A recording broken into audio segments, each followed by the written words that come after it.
going to learn how to draw a girl. First make a elf, then the chin,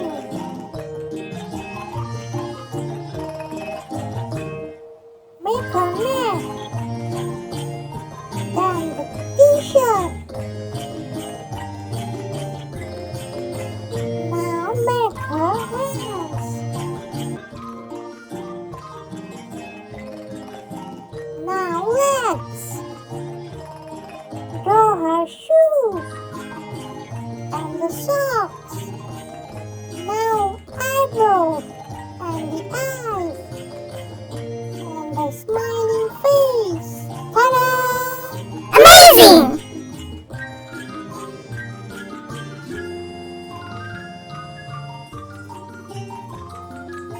Now it's time to outline.